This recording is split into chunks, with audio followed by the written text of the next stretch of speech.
Rasionalitas Circles Indonesia.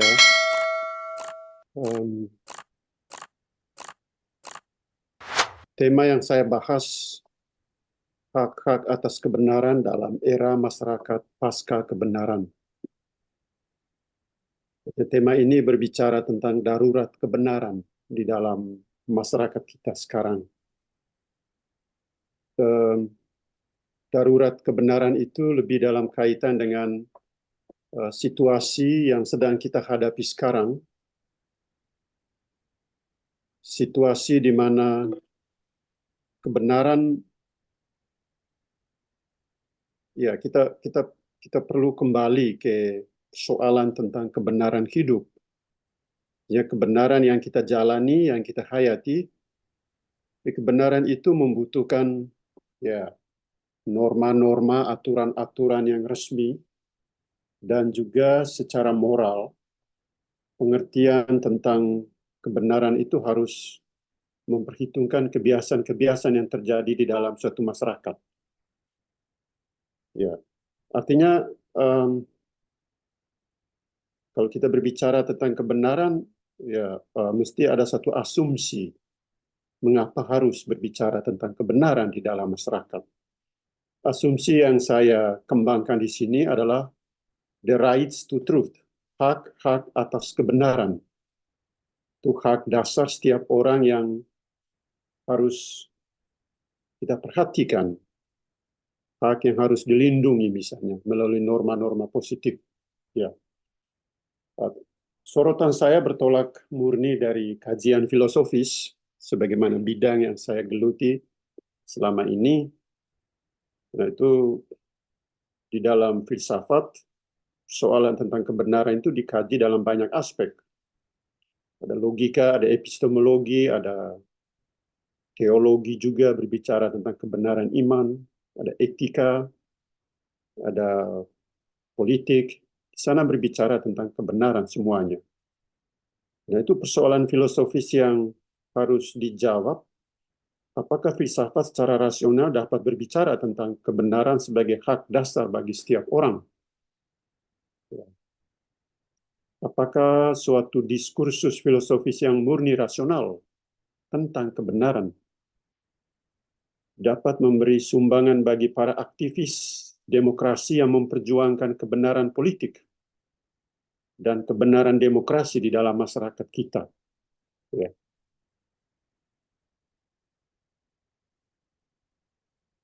Apakah masih relevan berbicara tentang hak-hak atas kebenaran dalam era post-truth, istilah pasca kebenaran, era pasca kebenaran ini sudah muncul sejak tahun 2004. Itu Ralph Keyes, dia berbicara tentang post-truth era. Kemudian 2016, konteks era post-truth ini lebih dipertegas lagi dalam konteks politik, sehingga muncul istilah era post-truth politics, masa politik pasca kebenaran. Waktu itu ada kasus seperti Donald Trump yang menang Pilpres di Amerika dan mengalahkan Hillary Clinton, lalu Oxford Dictionary di Inggris melegitimasi terminologi post-truth dalam konteks politik waktu itu, di mana politik itu tidak lagi memperhatikan kebenaran faktual, tapi lebih pada kebenaran-kebenaran yang disebarkan misalnya oleh media sosial yang dikuasai oleh kapitalisme misalnya. Ya, jadi kenyataan seperti ini ada kaitan dengan kemajuan komunikasi dan juga debat publik yang berhubungan dengan persoalan misalnya apakah orang masih percaya pada kenyataan, data, fakta. Sebab dewasa ini orang terbiasa dan hidup dalam era post-faktualisme. Di Prancis muncul seorang pemikir yang menulis Le post-faktualisme, realitas, komunikasi, informasi, dan debat publik. Di situ orang tidak lagi atau mengabaikan fakta. Dan karena itu muncul kenyataan seperti fake news, itu kebohongan-kebohongan. banyak informasi yang tidak seimbang membuat orang tidak butuh lagi data, tidak perlu fakta, tidak butuh penyelidikan, tidak membutuhkan pembuktian empiris tentang suatu kebenaran. Ya, konteks-konteks seperti ini membuat kita harus periksa kembali kebenaran di dalam masyarakat kita, terlebih ketika terjadi banyak sekali salah paham, misunderstanding tentang kebenaran. Ketika ada manipulasi kebenaran, ada sikap acuh tak acuh terhadap banyak kenyataan, atau ketika orang dapat dengan mudah percaya pada hal-hal yang absurd, gampang percaya pada informasi tanpa sikap kritis. Dan hal ini menimbulkan seringkali hate speech, ya, dan konflik intelektual dari kaum terpelajar yang melihat di dalam ruang publik penyebaran berita seperti ini. Dan ini telah menjadi fenomen publik yang menjerumuskan orang ke dalam skeptisisme dan ketidakpercayaan terhadap apa itu kebenaran. Dan ini menjadi alasan mengapa sejak lama Nietzsche, seorang filsuf dari Jerman, mengumumkan apa yang disebut nihilisme, penyangkalan radikal terhadap segala nilai termasuk nilai kebenaran. Filsuf yang memang sangat keras dalam karya The Genealogy of Morals. Nietzsche menulis, whatever has value in our world now does not have value in itself according to its nature. Nature is always valueless. Jadi di situ Nietzsche menyerang institusi, masyarakat, atau kelompok yang mengagung-agungkan suatu prinsip, suatu kebenaran. Karena itu dia mengumandangkan nihilisme sebagai musuh kebenaran. Dan nihilisme adalah sumber dari dekadensi nilai. Dari penyangkalan radikal terhadap kebenaran dari kaum nihilis seperti dari Nietzsche ini, mereka justru mengumumkan diri mereka sebagai musuh kebenaran.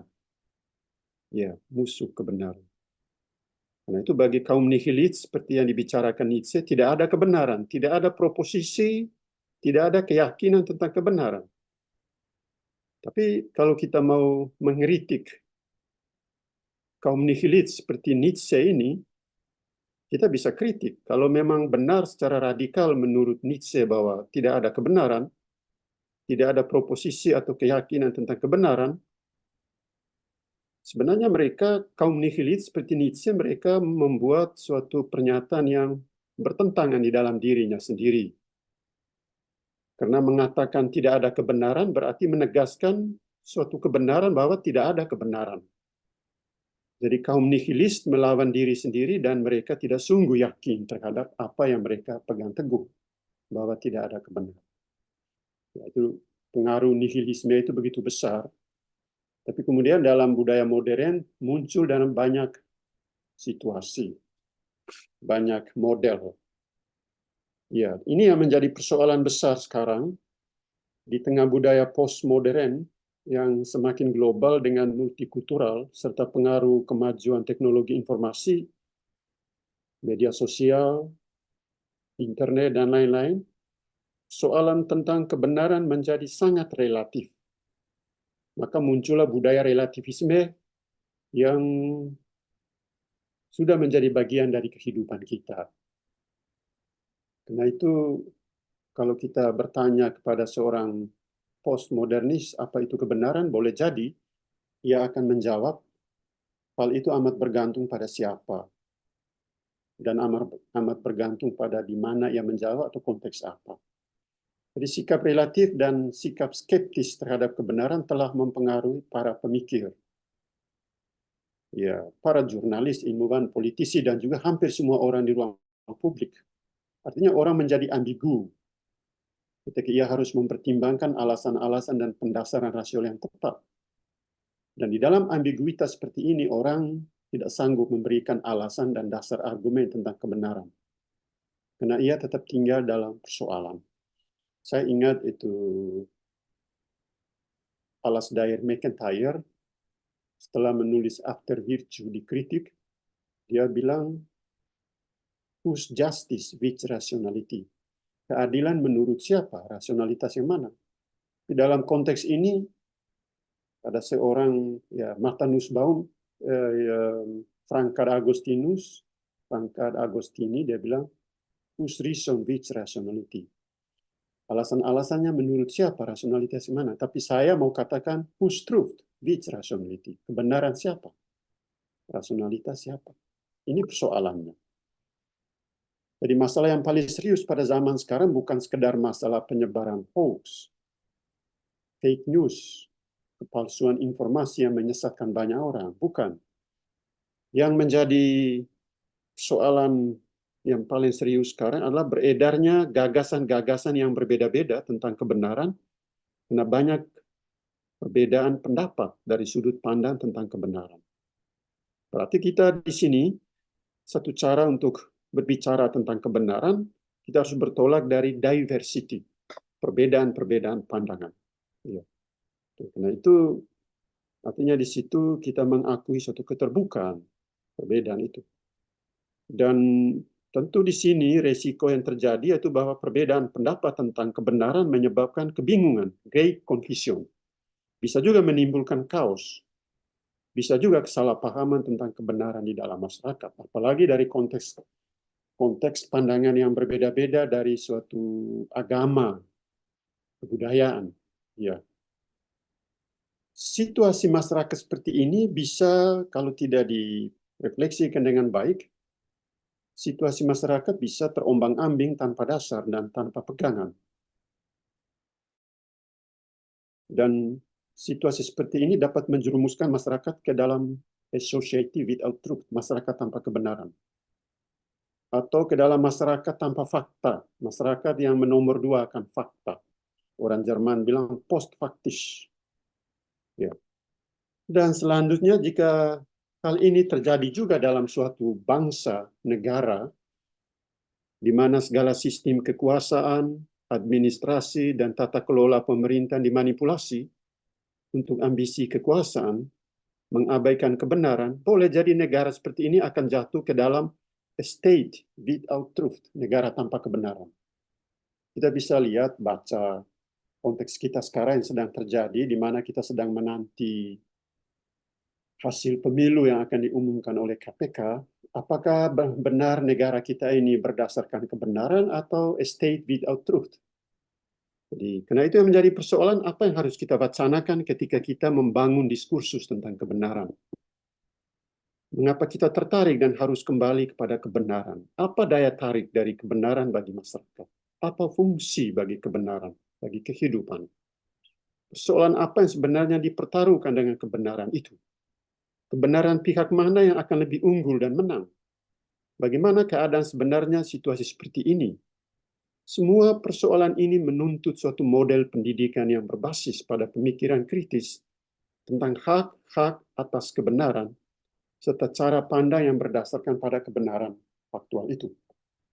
Nah itu, poin berikut saya mau bicara tentang klarifikasi dari hak dan kebenaran menuju hak atas kebenaran. Ya, itu poin di sini. Yang pertama kita pasti menggarisbawahi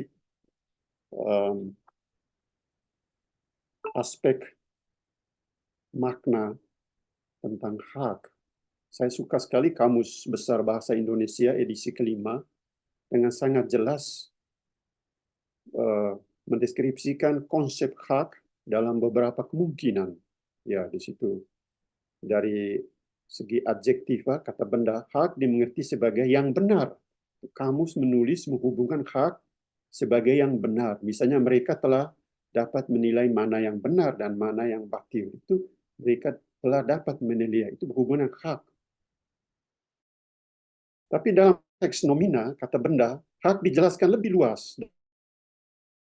Menarik. Hak berarti milik, kepunyaan. Hak berarti kewenangan. Hak berarti kuasa untuk berbuat sesuatu karena telah ditentukan oleh undang-undang, aturan. Hak berarti kekuasaan yang benar atas sesuatu atau untuk menuntut sesuatu, derajat atau martabat, wewenang menurut hukum. Ya. Semua pengertian ini dalam kamus saya membacanya lebih sebagai kenyataan-kenyataan dalam realitas sosial. Ya. Yang berkat kebebasan individual, hak dipandang sebagai aspek yang esensial dan legal. Ya, tentu di sini saya kaitkan dengan pandangan filsuf penting Axel Honneth yang menulis karya penting Freedom's Rights, The Social Foundation of Democratic Life, yaitu kebebasan hak-hak, atau memang Honneth itu terpengaruh oleh Hegel yang berbicara tentang elemen-elemen penting dari filsafat tentang hak, itu Hegel, di mana Hegel menggarisbawahi kebebasan individual. Berkat kebebasan individual, hak dipandang sebagai aspek esensial dan legal bagi setiap orang. Ya, ya. Di situ memang dalam filsafat Hegel, hak, right, dilihat dari perspektif kehendak bebas. Hak adalah perwujudan kehendak bebas atau ekspresi kesadaran diri yang bebas bagi setiap orang. Perwujudan kehendak bebas di sini perlu dilihat sebagai sesuatu yang esensial di dalam diri, in itself, dan juga bagi diri, for itself. Dan ini hanya dapat dimengerti melalui rasio. Karena itu Hegel berbicara tentang rasionalitas hak sebagai dasar untuk memahami kehendak bebas manusia. Konsep tentang hak harus dilihat sebagai sesuatu yang fundamental yang ketika yang fundamental yang dibutuhkan untuk menjelaskan nilai-nilai yang sangat kodrati di dalam diri manusia, seperti human rights, itu hak asasi manusia. Jadi ketika kita berpikir tentang hak-hak dasar manusia, kita harus melihatnya sebagai formalitas legitimasi kebutuhan setiap individu dan masyarakat yang secara kultural diakui, karena hal itu diyakini sebagai dasar bersama, common grounds, di dalam masyarakat. Jadi di sini kita berbicara tentang hak atas kebenaran. Hak itu harus dilihat juga sebagai suatu kebutuhan akan kebenaran. Jadi bagi setiap orang, kebutuhan ini menjadi suatu kekuatan yang terjamin. Secara demokratis, kekuatan seperti ini dilegitimasi sebagai kekuasaan yang bersumber pada jaminan publik. Artinya setiap orang dia mempunyai hak, dia mempunyai kebutuhan, itu dia mempunyai hak atas kebenaran dijamin secara kolektif. Jadi jika kekuasaan itu sungguh didasarkan pada jaminan publik, maka beberapa aspek mendasar harus diperhatikan. Misalnya dasar normatif yang dimengerti sebagai aturan dan norma yang menjamin wewenang hak bagi setiap orang untuk menyampaikan klaim-klaim mereka atas kebenaran pada pihak para pengemban tugas yang terkait. Misalnya partai-partai tertentu secara normatif mereka berhak mengklaim wewenang mereka atas kebenaran hasil pemilu. Atau perlu ada sumber daya koaktif yang memberikan jaminan hak kekuasaan bagi siapa saja untuk mengajukan banding terhadap sejumlah norma yang akan memberikan batasan bagi para pengemban tugas. Butuh sumber daya instrumental yang menjamin akses terhadap terhadap situasi praktis yang sesuai demi pengajuan klaim-klaim. Nah, ini nanti berhubungan misalnya ketika ada pembuktian nanti pelanggaran-pelanggaran terhadap pemilu yang sedang kita nantikan hasilnya ini, itu kan setiap partai, setiap masyarakat, setiap orang mempunyai kebutuhan dan mereka mempunyai hak untuk menuntut kebenaran atas hasil dari pemilu itu. Ya. Jadi hak untuk hidup dalam budaya dan masyarakat harus terjadi ketika peranan kebenaran sungguh diakui di ruang publik dan ruang privat setiap orang. Karena itu refleksi kritis melalui filsafat dibutuhkan untuk membangun suatu budaya yang didasarkan pada nilai normatif atas kebenaran, terlebih melalui model pendidikan kritis dan logis, misalnya dalam seni penyelidikan. di dalam filsafat dikenal dengan epistemologi, logika, itu yang mengajarkan seni penyelidikan. Atau juga seni dalam kaitan dengan penerapan kebajikan hak-hak atas kebenaran, seperti ketepatan, ketulusan, ketelitian, jujuran, transparansi. Ini tema-tema yang berhubungan dengan etika. Ya. Yang berikut poin tentang kebenaran. 32. Ya, secara umum memang di sini saya tidak memberikan suatu definisi pembatasan tentang konsep kebenaran. Ya. Mengapa? Karena konsep ini biasanya dilihat dari pluralisme debat tentang kebenaran itu sendiri dalam dunia filsafat. Tentu kajian ini tidak akan mengangkat persoalan pluralisme debat tentang kebenaran. Itu butuh waktu yang lama dan butuh ketelitian dalam penelitian. Saya lebih memperhatikan aspek peranan kebenaran dalam ruang publik yang sering digunakan lebih dari satu maksud. Sering digunakan untuk banyak tujuan.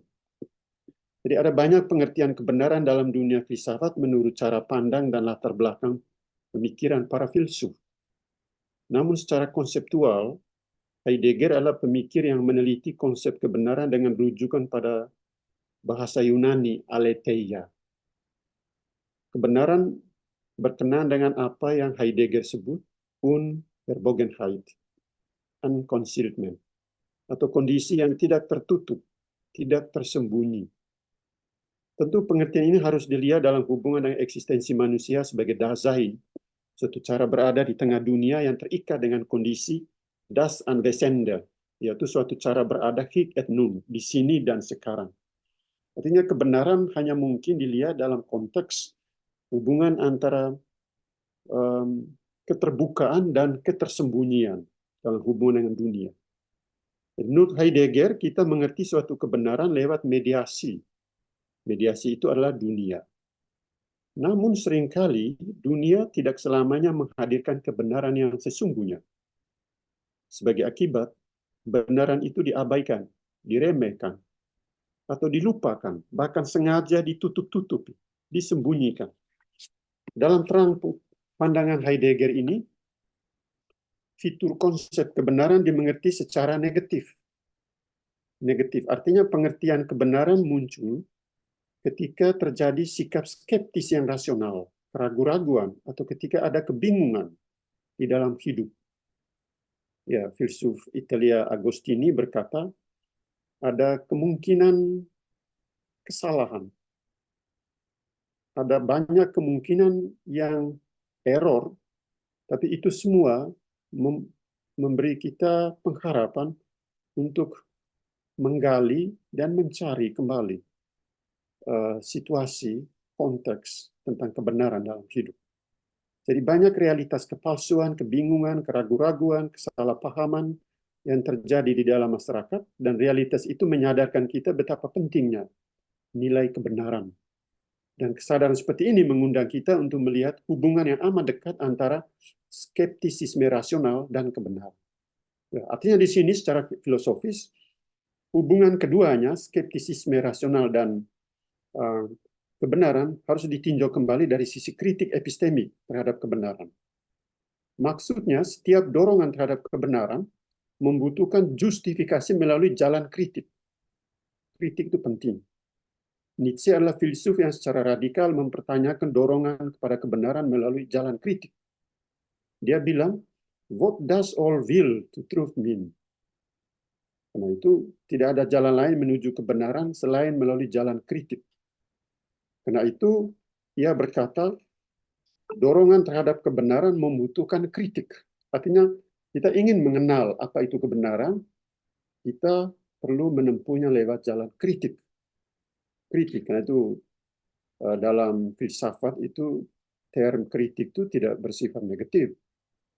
Kritik itu bersifat positif. Kant ya menggunakan kritik untuk pengembangan pengetahuan murni, tapi kritik juga untuk pengembangan sikap moral perlu dikritik.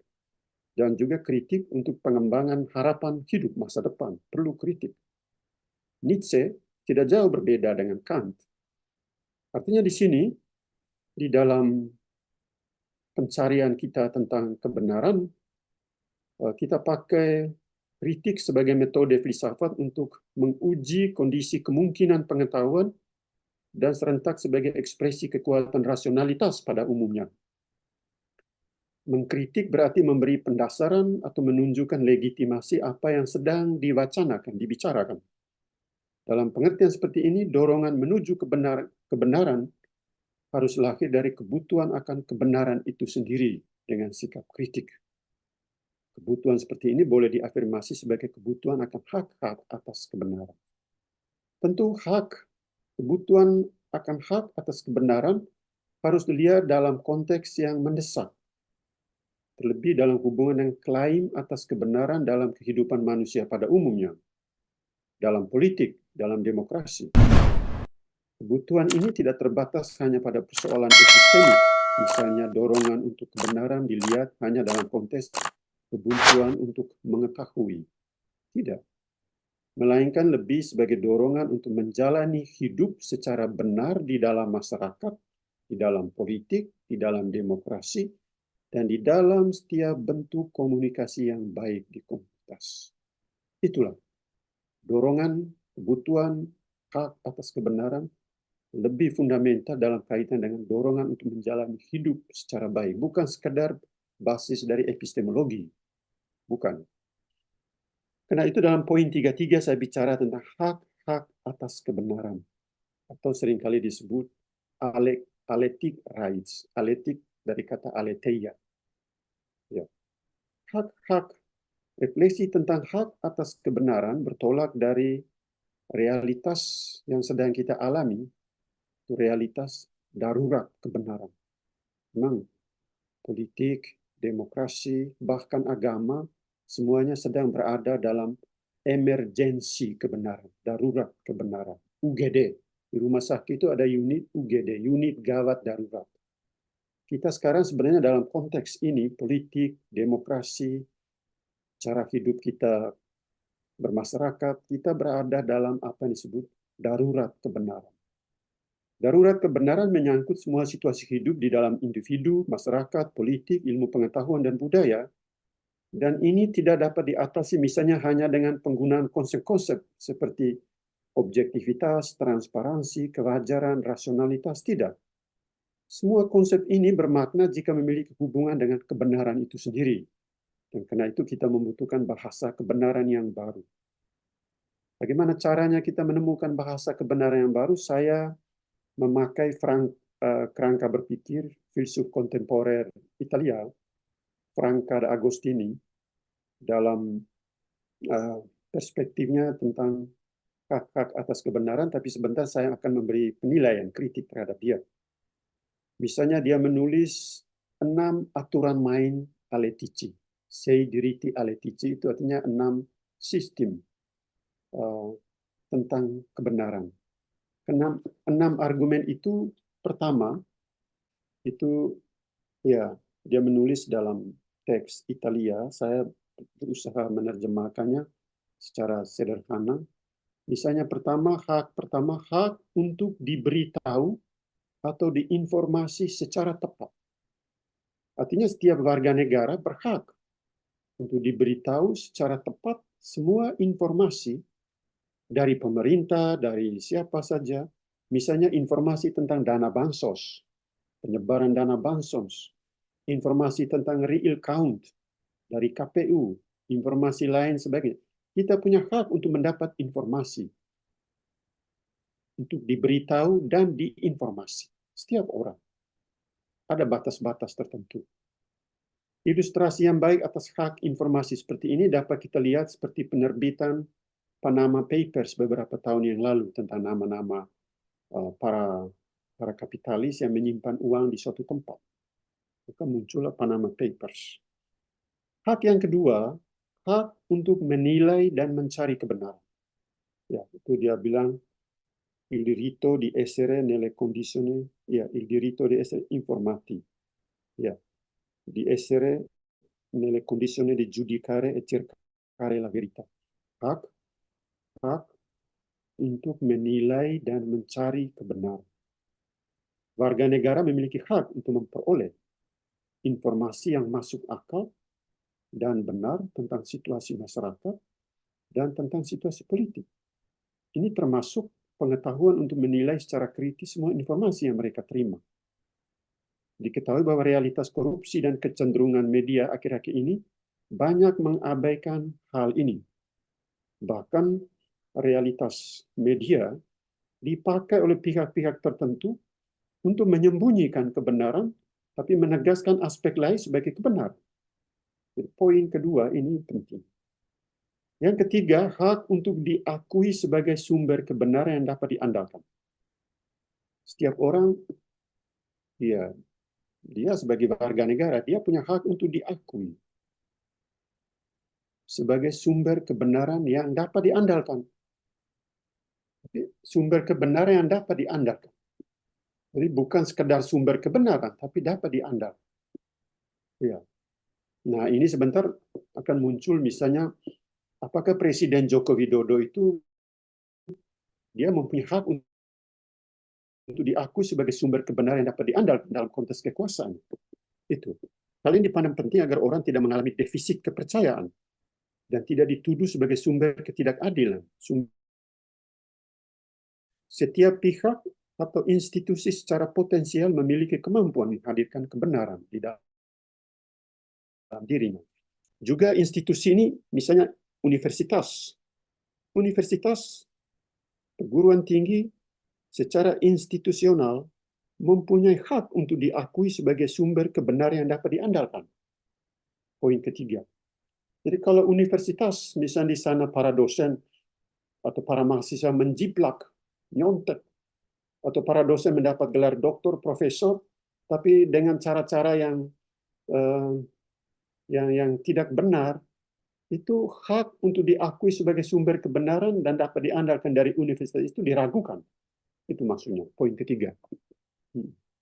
Lebih dalam hubungan institusi, apalagi agama, apalagi negara, apalagi misalnya institusi hukum. Institusi hukum mempunyai hak untuk diakui sebagai sumber kebenaran yang dapat diandalkan. Tapi kalau institusi hukum itu dia mengabaikan keadilan, bahaya itu. Poin keempat, itu hak untuk memiliki otoritas kebenaran yang dapat diandalkan karena ia memiliki sistem ilmiah yang standar penilaiannya adalah truth oriented, ya, berorientasi pada kebenaran. Ini lebih berhubungan dengan misalnya ya universitas-universitas, institusi-institusi yang mempunyai standar berorientasi pada kebenaran dalam seluruh skala situasi, dalam seluruh situasi mereka di institusi. Kelima, hak untuk hidup dalam masyarakat yang mendukung dan melindungi kebenaran jika dibutuhkan. Ya, jika dibutuhkan. Itu aspek ini berkenaan dengan kebutuhan sosial dan mempertimbangkan kondisi warga negara sebagaimana diatur dalam 4 hak sebelumnya di atas. Orang yang hidup dalam kondisi di mana terjadi distorsi kebenaran, misalnya dalam bidang pengetahuan, politik, media, budaya, yang tidak diakui dan tidak diperjuangkan, ia menderita gangguan kognitif yang signifikan, sebagaimana hal tersebut dibenarkan dalam segala jenis skeptisisme sosial. Keenam, hak untuk hidup dalam budaya masyarakat yang mengakui pentingnya kebenaran secara positif negatif bagi kehidupan pribadi dan publik dari para agen sosial. Ini contoh hak-hak atas kebenaran yang ditawarkan misalnya oleh Agostini.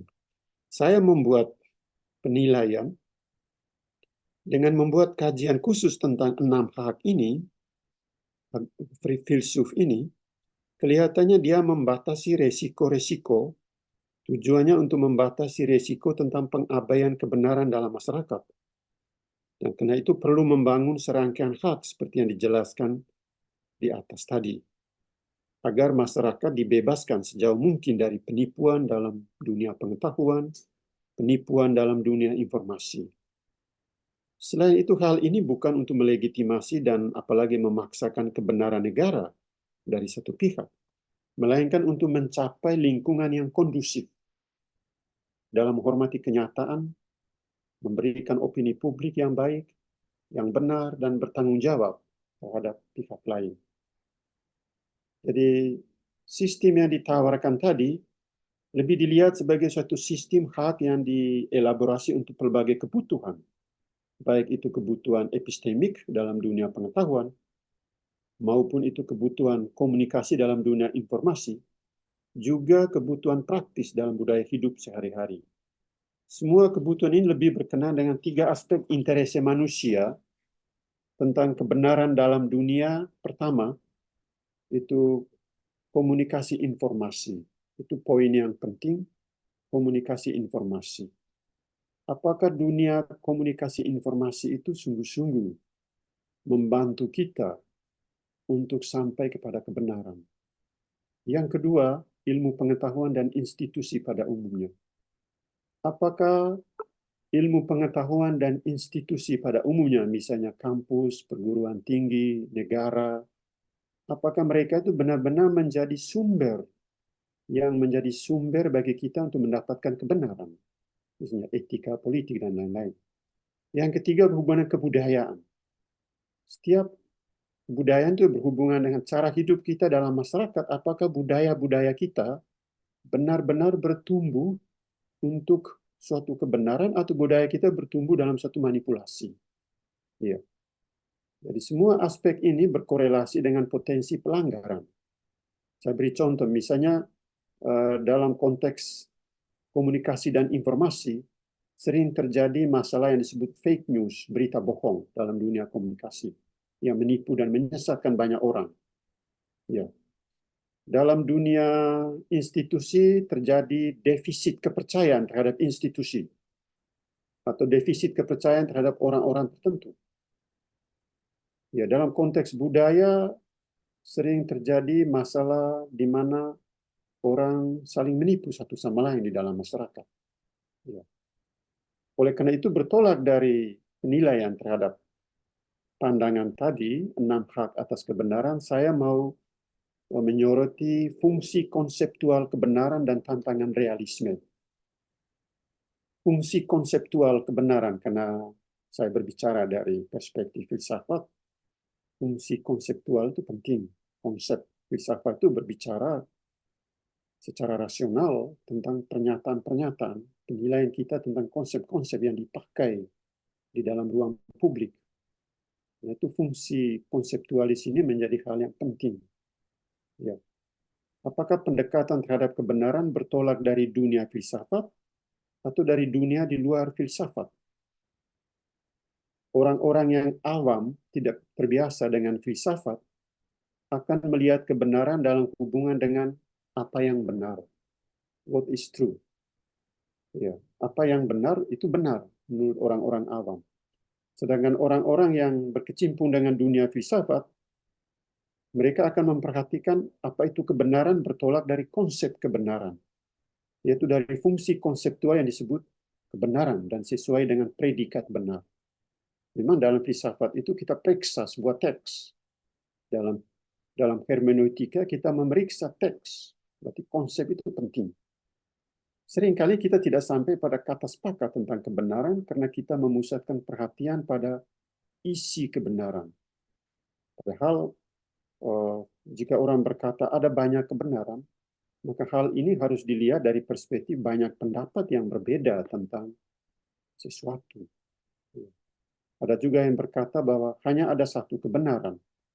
Artinya, ketika orang berbicara tentang satu kebenaran, berarti ia berbicara tentang suatu keyakinan, suatu perspektif, satu ideologis, misalnya dari agama tertentu, dari latar belakang metafisik tertentu, yang ia pegang teguh sebagai kebenaran.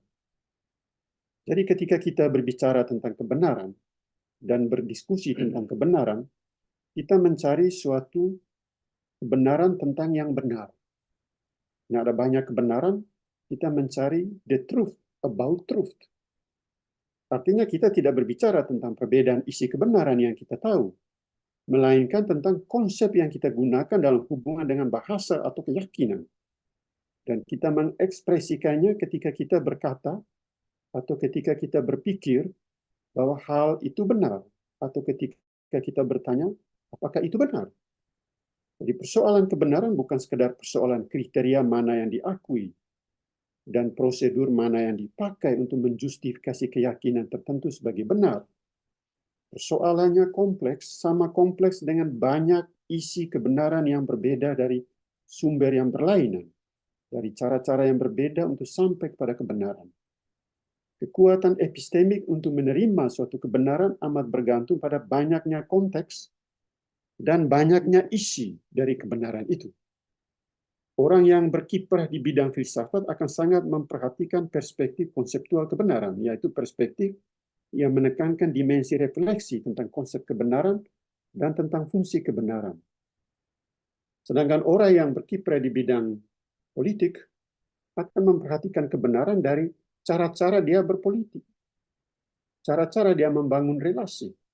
Demikian pun dalam bisnis. Ya, tergantung dari konteks, dan konteks itu memberi makna dan isi dari perspektif itu. Oleh karena itu, dari perspektif konseptual tentang kebenaran, pertanyaan yang pantas diajukan adalah, apa maksud kebenaran? Mengapa ada konsep kebenaran dalam bahasa yang kita gunakan? Bagaimana dan kapan kita menggunakan konsep kebenaran? Apa yang sah ketika kita menggunakan kebenaran? Nah, di sini kita hanya mempertahankan suatu nilai demokratis, demokrasi, atau prinsip politik atas alasan yang mendasar kita membutuhkan kebenaran juga. Di sini kita hanya mengakui bahwa kita berbicara tentang konsep kebenaran secara tidak terbatas. Kita tidak berbicara tentang isi keyakinan atau pengetahuan tentang kebenaran, melainkan tentang penggunaan konsep kebenaran. Fungsi mental, pernyataan-pernyataan yang kita pakai. Plato, dia pernah menulis tentang kebenaran realis dalam karya Cratylus 385C. Dia bilang, and those that say of the things that they are all true. Artinya kebenaran berhubungan dengan wacana atau pembicaraan tentang hal-hal sebagaimana adanya. Tentu pandangan Plato ini lebih bersifat realis, tidak dogmatis. Pandangan ini juga tidak merujuk pada isi yang benar. Alih-alih mengacu pada penggunaan fungsi mental yang benar yang mengarahkan kita untuk menjaga hubungan antara apa yang kita pikirkan dengan apa yang ada dalam kenyataan, dan hubungan itu dapat membuat pernyataan kita benar atau salah. Kita tidak dapat mengetahui kenyataan secara lengkap, namun kita dapat mengetahui sebagian kenyataan yang menggunakan konsep kebenaran. Artinya disitulah ada batas-batas tertentu. Poin yang penting mungkin diperhatikan adalah realisme dan epistemisisme. Penting. Mengapa penting? Karena ini berhubungan dengan tantangan yang cukup serius untuk melihat dan meneliti hubungan antara realisme dan epistemologi. Dalam realisme, apa yang kita bicarakan ketika kita berbicara tentang kebenaran, yaitu bahwa kebenaran itu realis sesuai kenyataan. Kebenaran berhubungan dengan pernyataan yang menjelaskan sesuatu sebagaimana ada, how things stand. Namun pernyataan ini sering dipertentangkan dengan dunia epistemologi yang disebut kebenaran epistemik.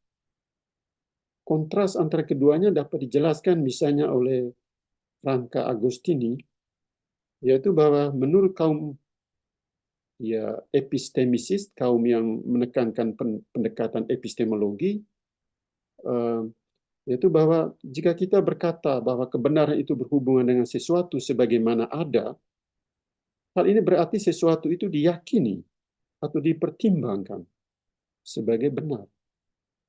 Sedangkan seorang realis, kebenaran bukan berdasarkan apa yang diyakini, apa yang dipertimbangkan. Seorang realis mengatakan kebenaran itu adalah kenyataan. Apa yang diyakini atau dipertimbangkan dapat menimbulkan sikap skeptis. Meskipun skeptisisme tetap menjadi alasan yang penting untuk menguji kebenaran, baik secara realis maupun epistemis. Jadi apa yang kita katakan dan kita pikirkan tentang realitas berhubungan dengan apa yang kita konsepkan tentang realitas sebagai elemen a priori akal budi. Maksudnya ada realitas dan saya pikirkan tentang realitas, tapi apa yang saya pikirkan tentang realitas harus ada hubungan dengan apa yang saya yakini tentang realitas. Dan itu membentuk konsep di dalam pikiran saya, pikiran a priori. Kant bilang. Konsep-konsep itu diekspresikan. Misalnya lewat proposisi, lewat kalimat, lewat pernyataan, dan lain-lain. Itu Kant memang mengatakan ada kebenaran a priori, pengetahuan a priori bertolak dari kenyataan yang kita rumuskan. Jadi, hal lain saya mau bicara kebenaran sebagai korespondensi dan kebenaran sebagai koherensi dan pragmatisme itu tentu ini pandangan tradisional. Ya, pandangan tradisional. Mengapa? Karena di dalam pandangan yang tradisional ini, kebenaran dilihat dalam 3 perspektif koherensi.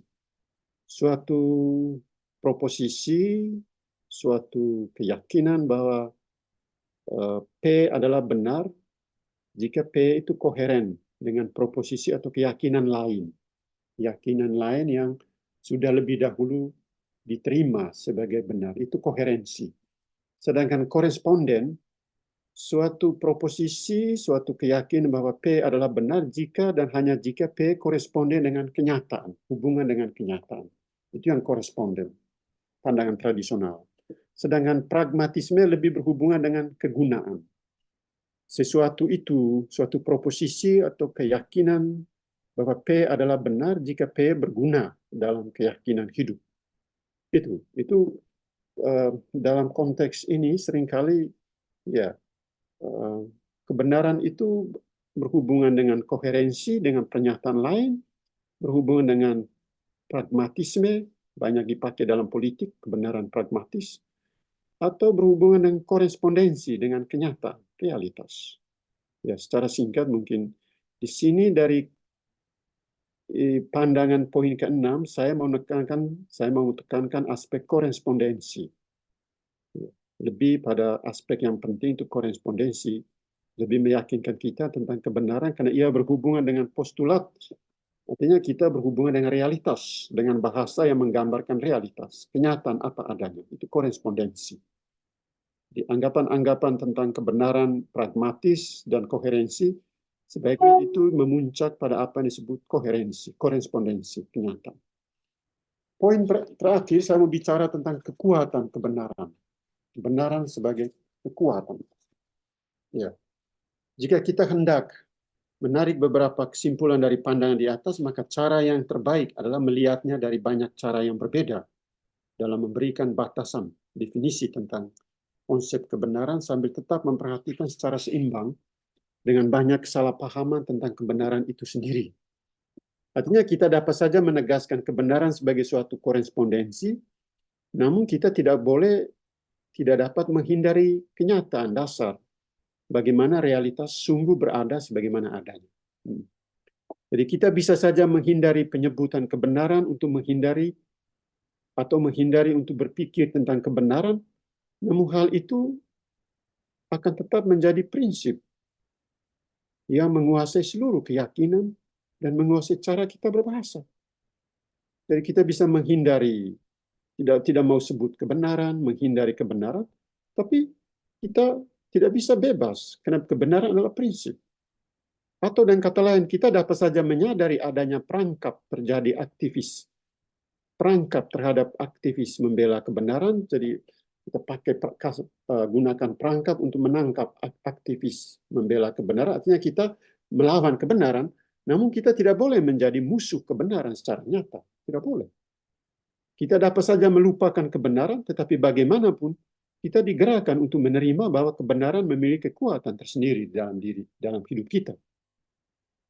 Jadi para politisi bisa saja menyangkal kebenaran, tapi dia tidak bisa menyangkal bahwa dia harus hidup di dalam kebenaran, di dalam hidupnya secara moral. Itu. Kita dapat saja secara tepat mengkritik institusi pengetahuan agama, dan kita secara jeli mengkritik pihak tertentu yang selalu menggunakan konsep kebenaran secara dogmatis, misalnya agama-agama.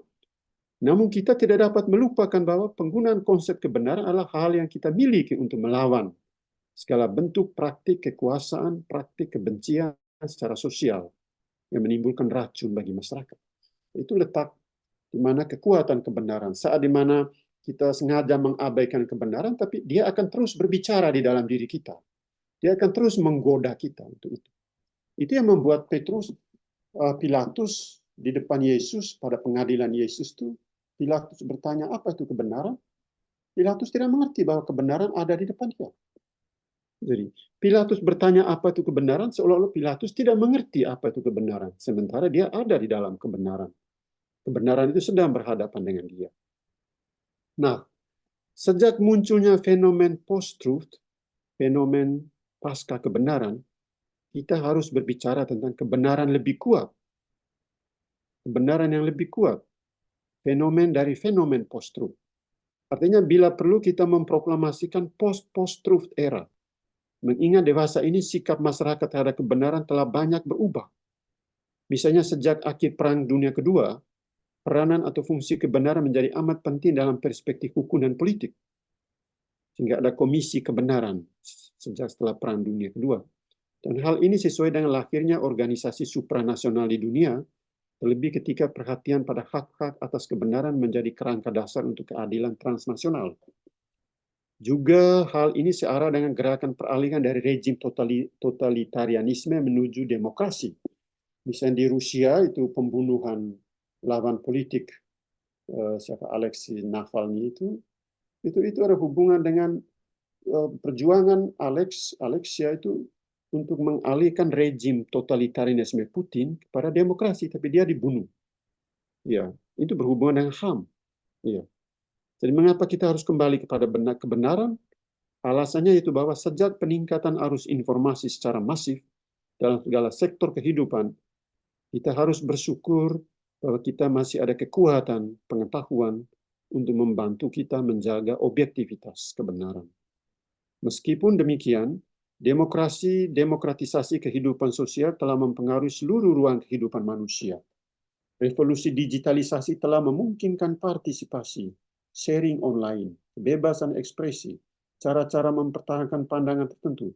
Semuanya berlangsung secara luas, sehingga terjadi difusi pengetahuan, seni, agama, ilmu, filsafat.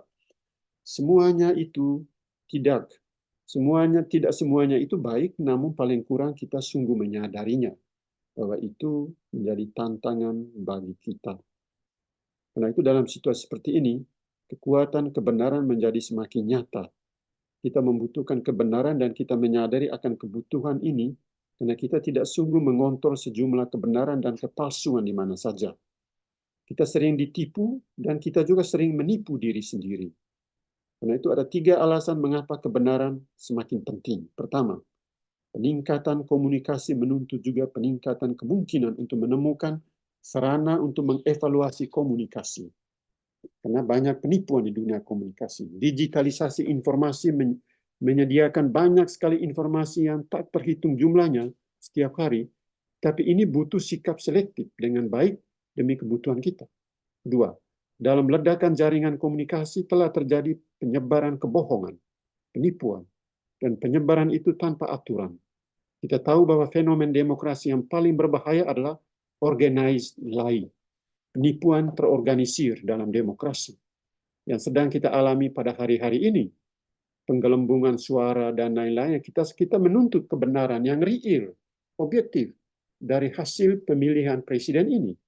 Jadi jangan sampai demokrasi hanya sebagai tameng, yang ada itu organized lie, penipuan terorganisir, yang menggambarkan struktur khas totalitarian dengan sistem top-down control. 3, hal yang lebih penting yaitu kesadaran baru berkenaan dengan kebutuhan kita akan kebenaran yang lebih mengarahkan kita kepada konsep antropologis yang baru. Yang dianjurkan manusia adalah alethic animals, makhluk yang mempunyai hak atas kebenaran. Baik, ini saja beberapa refleksi sebagai penutup diskursus tentang hak atas kebenaran lahir dari fakta darurat kebenaran yang sedang mempengaruhi semua orang, individu, komunitas, politik, sains, demokrasi, agama, dan budaya. Sering kita menyaksikan orang menyelesaikan masalah dengan lebih memilih konsep seperti objektivitas, transparansi, kewajaran. Namun hal apapun semuanya tetap berhubungan dengan kebenaran. Jadi jika para politisi harus berbohong seperti disarankan Machiavelli di Italia, kini tiba saatnya para politisi harus belajar mengatakan yang benar. Ya, Niccolo Machiavelli, filsuf Italia, itu adalah filsuf yang terkenal. Dia menulis satu karya Il Principe. Dia bilang dalam konteks tertentu para politisi bisa menyampaikan, bisa melakukan kebohongan secara politis dalam sistem, tapi tujuannya untuk memenangkan caranya.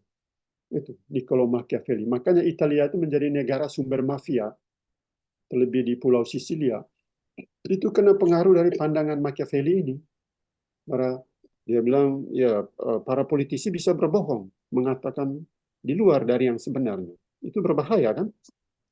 Jadi di sini kita butuh justifikasi persuasif tentang hak atas kebenaran yang dibuka di ruang diskusi untuk membantu kita melihat peluang bahwa di dalam demokrasi dan politik, kebenaran dalam pengertian konsep yang skeptis dan kritis lebih dilihat sebagai hal konstitutif dari wacana publik yang harus dilindungi.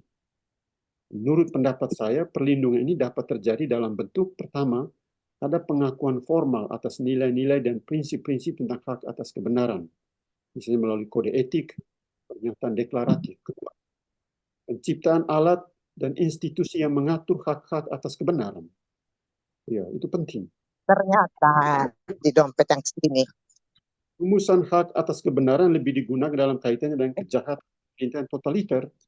Hak untuk diakui sebagai sumber kebenaran yang kredibel harus diberikan kepada semua orang, namun tidak pada orang pada tingkat yang sama, jadi tergantung dari situasi dan sistem.